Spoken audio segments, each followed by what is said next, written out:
proposal is going to become the contract.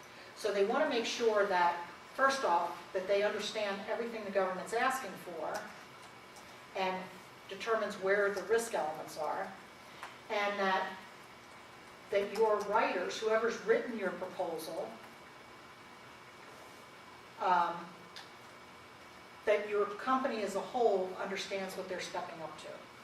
So remember the example I gave you with the medevac helicopter. There was a, when that person put in that medevac helicopter, wrote it up in their section, the government's evaluating that technical section, seeing the medevac helicopter, sees in our price proposal a final bottom line price, doesn't have to have all the costs broken out, bottom line price, they expect to get a medevac helicopter. And we would have been obligated to provide the medevac helicopter, and we would have been entitled to zero remuneration for that medevac helicopter. So your contracts person, somebody in your organization needs to look at your proposal to make sure that some writer hasn't written about some crazy thing that you have no intention of providing. So they need to do that review. So, you as a CEO or a person that's looking at contracts needs to look at that document as a whole, the RFP with your proposal, to make sure that you're not stepping up to any undue risk. Does that make sense? Okay. And then your business solution is what?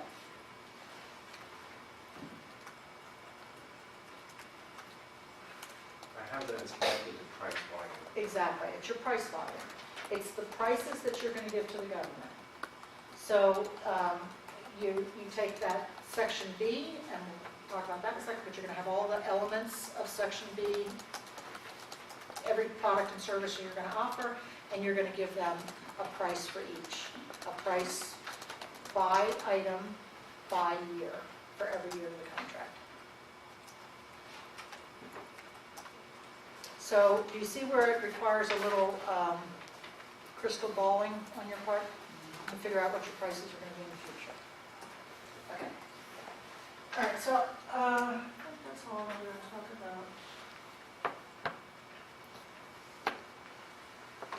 I have a follow-up on this one. So you get a debrief afterwards. I guess I think before, let me step back, half step.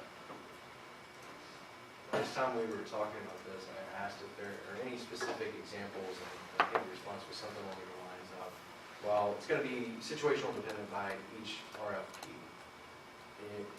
Is there a model that we can look at that's similar, having never constructed each of these different volumes, or where can I learn more about this? What each of these solutions and the associated volumes that you would produce that go into the RFP, where can you look at those? You can look at so every RFP is going to be different, so we'll start there.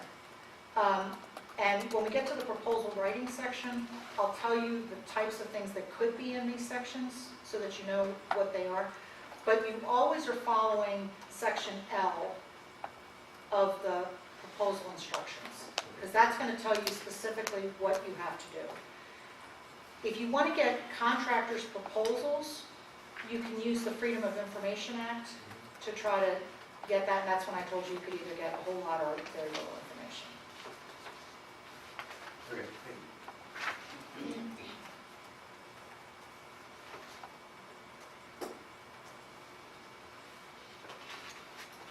Okay, so here's where we talked about your service level agreements.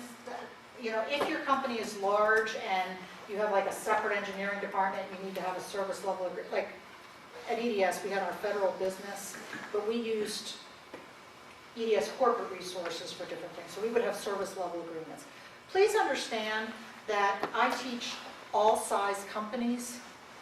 So like this service level agreement is probably overkill for you. I just want to make you aware of it, just because you want to make sure that you have a meeting of the minds with whoever is going to do that. It may not be so formal in your company. You may go down and talk to Joe and get something established. But you want to make sure Joe understands what you're stepping up to doing in this government contract. Because you don't want Joe and his work not to be compliant, because that's going to put your whole company at risk. So you want to make sure you and Joe are on the same mindset, whether you have a service level agreement or not.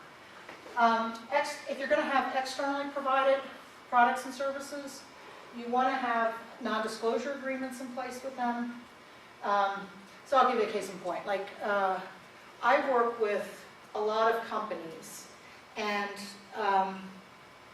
if somebody calls me up, one of the companies calls me up and says, hey, I want to go after a particular deal. Do you want to go after it with me? We enter into a non-disclosure agreement, which means I can't say anything about that deal to other companies.